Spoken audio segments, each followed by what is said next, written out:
Juste avant que la vidéo commence, tu dois absolument savoir que tu peux récupérer une formation gratuite Assure ton bull market comme un pro et en plus de ça un accès VIP au contenu exclusif. Défile dans la description de cette vidéo, clique sur le premier lien juste ici, clique sur obtenir gratuitement, remplis ce formulaire, trade sur notre plateforme partenaire BitGet et obtiens le contenu VIP qui te permettra de trader à mes côtés en suivant mes stratégies et un accès VIP sur mon Discord. Également, tu recevras automatiquement mon top 5 altcoins pour 2024. Tu peux retrouver une vidéo qui t'explique tout dans la description. Juste ici, bon visionnage. Bonjour à tous, j'espère que vous allez bien. On se retrouve pour le brief du mardi 23 avril 2024. On se fera un point Bitcoin, Ethereum. Vous avez choisi en commentaire d'analyser Aptos aujourd'hui. Je remets du coup en jeu Ainker qui est revenu en commentaire et que je trouve une charte intéressante contre BAT. Donc c'est à vous de choisir pour l'analyse de demain. Le commentaire qui reviendra le plus gagnera l'analyse. Alors, le Bitcoin qui est enfin venu déclencher le niveau des 67 000 $, on avait vu ensemble, c'était le plus haut de lundi, donc de la semaine dernière, et également une zone de stop intéressante dans le haut du range. On est venu déclencher ces stop loss ici.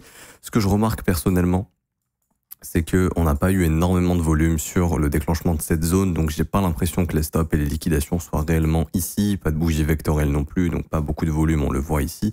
Au niveau des open interest également, on voit qu'on n'a pas eu beaucoup de liquidations, on a eu moins de liquidations que sur le mouvement de short squeeze de ce week-end, enfin d'hier pardon. Donc ouais, pas vraiment beaucoup d'intérêt j'ai l'impression sur cette zone pour le moment. Actuellement on a des fundings négatifs, c'est pas généralement comme ça qu'on trouve un sommet sur le marché. Donc j'ai envie de penser qu'on pourrait aller plus haut. La prochaine zone qui est pour moi assez intéressante, on en a déjà parlé hier, c'est la zone daily et c'est cette zone qui va vraiment être très intéressante. C'est l'imbalance daily qu'on a laissé traîner sur le mouvement baissier qu'on avait eu il y a quelques jours. Et on a donc la zone de rechargement de short du dernier sommet. C'est vraiment une zone dans laquelle le Bitcoin peut former un top pour repartir au sud et aller récupérer les stops sous les 59 000. Il y a une question intéressante qui est beaucoup revenue qui est: est-ce que le Bitcoin est obligé de revenir sous les 59 000? Non, il n'est pas obligé d'y revenir. Loin de là. On peut très bien, si on veut repartir en bull run tout de suite, etc. C'est juste qu'il est assez rare que le marché laisse une zone aussi intacte pendant longtemps, surtout après un rallye aussi fort et surtout après des phases de funding assez élevées. Ici. C'est-à-dire qu'on a vraiment eu des fundings très élevés, donc tous ceux qui ont long le Bitcoin sont probablement protégés sous ces 59 000 $ et ont probablement des prix de liquidation ici. Donc ça m'étonnerait vraiment que le Bitcoin laisse tout ça intact. Maintenant la question c'est quand est-ce qu'on va y aller? Personnellement j'ai deux hypothèses. Première hypothèse, on récupère les stop loss au-dessus des 68 000 $, on se fait rejeter dans l'imbalance et là on y va. Ok. Première hypothèse. Deuxième hypothèse, elle est très simple. Le prix accepte dans cette zone d'imbalance. On va chasser la TH et ensuite on distribue le prix et là on y va. Ok. Je vous cache pas que le meilleur scénario serait le premier pour la suite. Pourquoi? Parce qu'en fait, ça permettrait de garder tous ces stops intacts pour la suite. Comme ça, une fois qu'on trouvera un bottom, il y aura des raisons de faire un nouvel ATH et de l'exploser. Parce que si on chasse d'abord les stops ici, en fait, au final, ça fait un range qui est venu déclencher d'abord les stops au nord et qui le casse réellement au sud. Ça serait pas forcément la meilleure, le signal, le plus bullish pour le Bitcoin. Bon. Également, voyant en échelle H4 ici, on est venu récupérer le plus haut de lundi, mais vraiment pas de volume. Ça m'étonnerait qu'on trouve un sommet ici. Donc, je pense qu'on va aller pousser la prochaine zone au-dessus du sommet des 68 000 $ dans ces grosses zones d'imbalance ici. C'est exactement ce que je viens de vous montrer en daily. Alors, en horaire, quelles seraient les zones de retest? Moi, j'en vois une évidente actuellement. Alors, si on suit la dynamique du prix, on a clairement une dynamique pour l'instant qui fait des creux ascendants, comme ceci, ok? Tant que cette dynamique est maintenue ici, personnellement, je ne vois pas le marché venir récupérer les stops qui sont en train de s'accumuler sous cette zone ici, sous la zone des 62 900. Également, cette zone, on va y revenir probablement. Il y a un peu trop de... Il y a une trendline en fait qui est en train de se créer ici. Donc là, il y a beaucoup de gens qui sont en train de long et qui sont en train de foutre leur stop juste ici. Le marché va aller les déclencher tôt ou tard. La question, c'est quand. Généralement, on peut avoir cette information quand on a une rupture de la fractalité du marché, c'est-à-dire que le marché commence à céder un des creux. Et donc ici, en l'occurrence, pour moi, ça serait en cas de cassure de ce creux ici, donc des 64 200, on aura de grosses probabilités d'aller chasser la base de la structure qui est du coup le niveau des 62 800. À l'instant T, ce qui m'intéresse du coup, c'est justement de maintenir cette zone de creux pour l'instant. Ici, ok, d'identifier une petite zone de rechargement qui va être juste ici, entre les 61,8 et 78,6, donc 64 800, 65 300. Et donc, on voit qu'on a une petite zone de stop qui s'est créée dans une imbalance qui n'a pas été comblée, et en plus de ça, imbalance de bougie vectorielle. Donc, je pense que si le prix là perd un petit peu de force, il va venir chasser le plus bas de lundi, D'ailleurs, c'est vrai que j'ai oublié, mais ça, c'est le Mandelo. Donc, il y a de grandes chances qu'il soit chassé. Hop. Je vais juste le renommer en Mandelo. Donc, le plus bas de lundi. OK. Hop. Donc là, je suis sur les horaires de New York. Hein, donc, lundi, minuit. Sinon, on pourrait dire qu'il est là. OK, mais bon, c'est quasiment la même chose. Donc, il est assez probable de venir chasser le plus bas de lundi. Et une fois que ça s'est fait, venir dans cette zone d'imbalance, c'est une imbalance de bougie vectorielle, donc il y a de grandes chances de trouver de la force, et si on trouve de la force, de former un nouveau bottom pour continuer, pour essayer d'aller déclencher cette zone de stop qu'on a laissée intacte au niveau des 68 000 $. Donc en gros, ça fera un retour aux alentours des 65 400, 65 000 $, et ensuite, si le prix tient bien ici, continuation haussière. Je vois pas plus de choses à dire pour le Bitcoin, on peut avancer sur ETH ici. Alors, Ethereum... on va charger un petit peu. Alors, Ether, il n'est pas encore venu chasser son plus haut de lundi. Donc, lui, en fait, il reste intact dans son range. Hein, vous vous rappelez, on est bloqué entre ces deux bornes. Pour l'instant, pas plus de choses à dire. On continue de monter doucement, mais sûrement.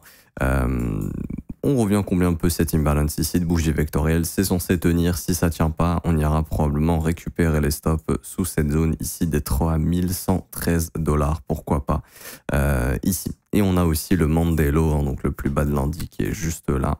Hop, qui peut se faire chasser à tout moment. Ici, je vais juste custom, hop, la couleur, tac,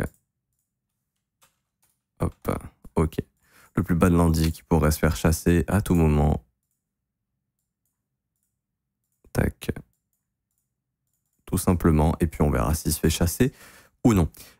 On risque d'y aller honnêtement, là il manque rien du tout et on verra justement si l'imbalance tient, mais si on fait juste ça, ça serait plutôt bullish pour aller déclencher la zone. En tout cas pour moi je pense que ETH, et ça m'invite à penser du coup que Bitcoin va aller chercher les 68 000 parce que Ethereum n'est clairement pas venu chercher les 3280, 3300 $, et pour moi c'est la zone d'intérêt sur ETH.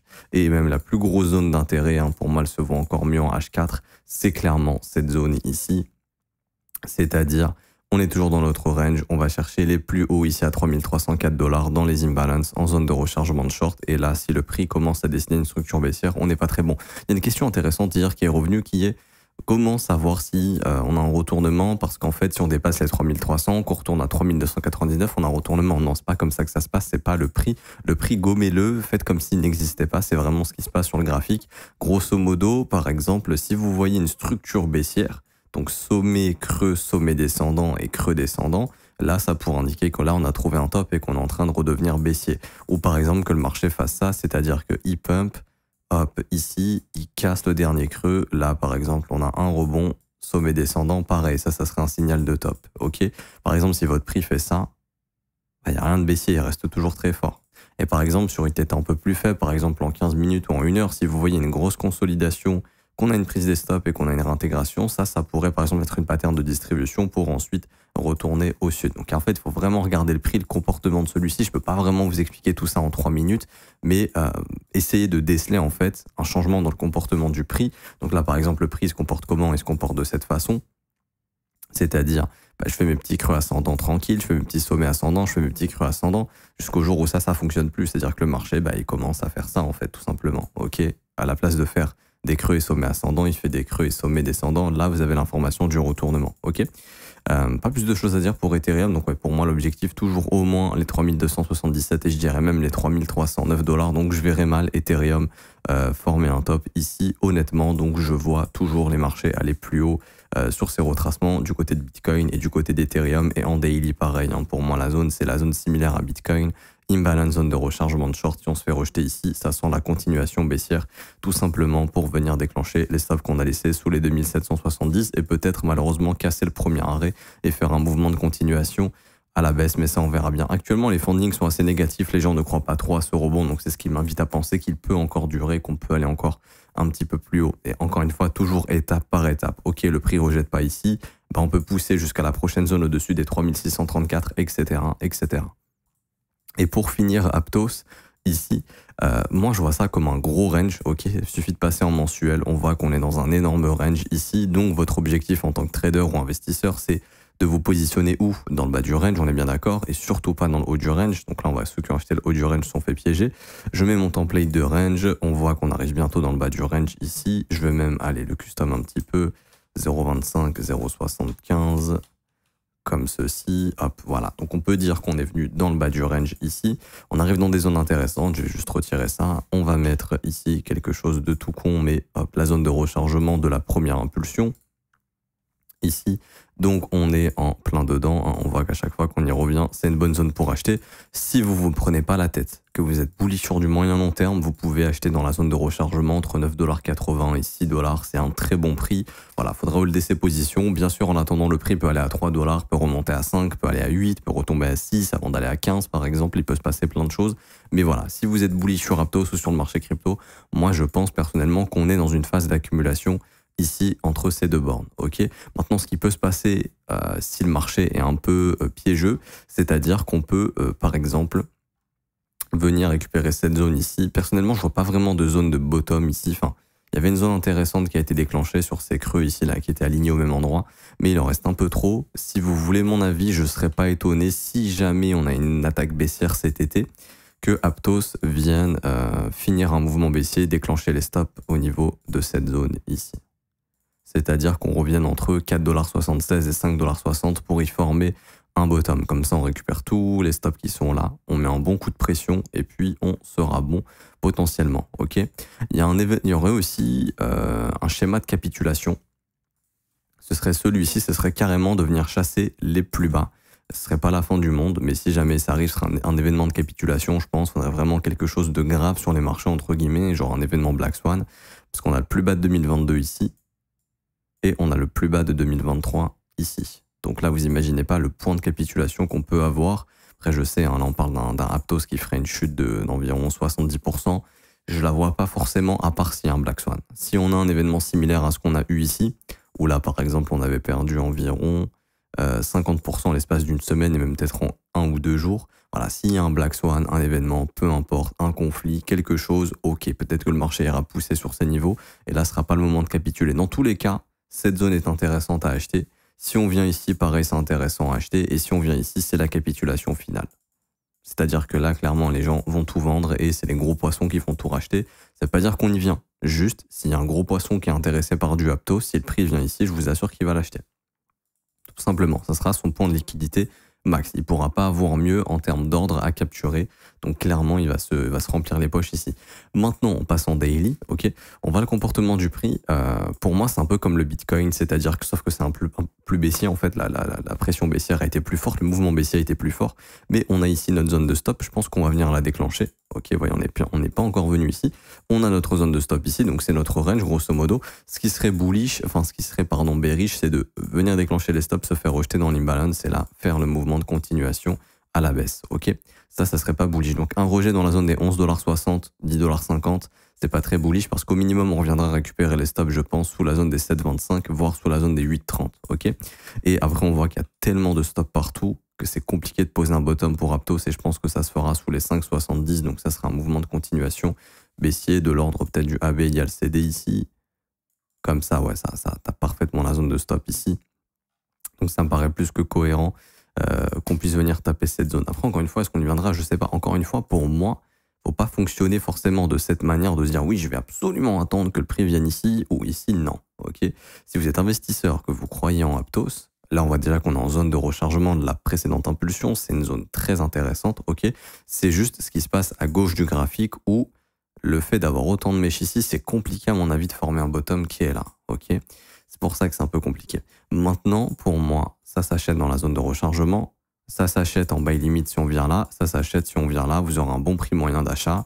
Et vous aurez un prix moyen d'achat d'accumulation dans le bas du range. Clairement, hyper intéressant si vous croyez en Aptos. Si vous croyez pas au projet, ça sert à rien de se positionner, à part si on vient là. Parce que si on vient là, c'est vraiment l'opportunité du siècle. Et je pense même quelqu'un qui croit pas au projet, il y a vraiment moyen ici de se mettre bien. Si vous avez des ordres qui sont files, pourquoi? Parce que une fois que le marché aura clear cette zone, il va tenter en bull run d'aller clear la zone au-dessus. Donc techniquement, ça fait, on peut choper du Aptos à 3 $ et on peut le revendre à 21 $.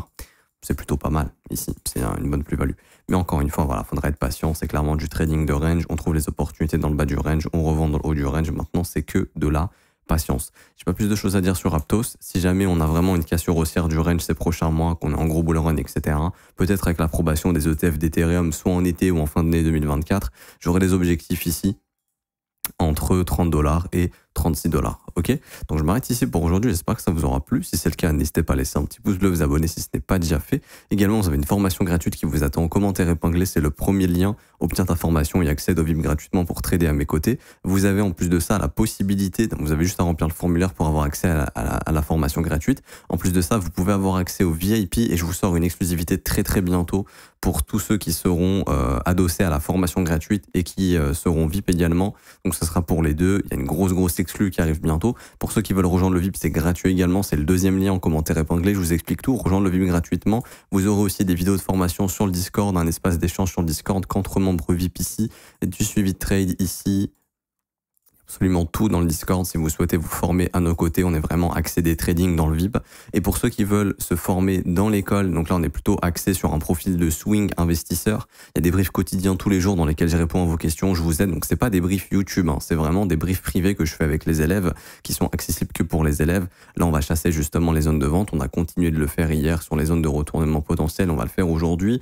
Je réponds aussi aux questions des élèves, je les aide aussi dans leur trading et également vous avez une formation de 19 heures complète sur l'analyse technique, le order flow, l'analyse fondamentale, la psychologie des marchés. Vous allez apprendre tout ça dans la formation, développer votre profil de trader, développer vos propres stratégies et créer votre propre plan. On apprend tout ça dans la formation. Pour ceux qui veulent nous rejoindre et être à mes côtés tous les jours du lundi au vendredi, ça se passe avec le 4e lien en commentaire épinglé, rejoindre l'école, école.letronfzco.com. Vous cliquez sur ce lien, vous allez ici atterrir sur le site et vous pouvez acheter votre abonnement tout simplement. Ça commence à partir de 49 € par mois. C'est sans engagement. Vous pouvez annuler le renouvellement quand vous le souhaitez et tout le contenu qui est fait en direct est disponible en rediffusion si vous n'êtes pas là pendant le direct. Ok, je m'arrête ici. Je vous souhaite une bonne journée. On se retrouve demain. Ciao.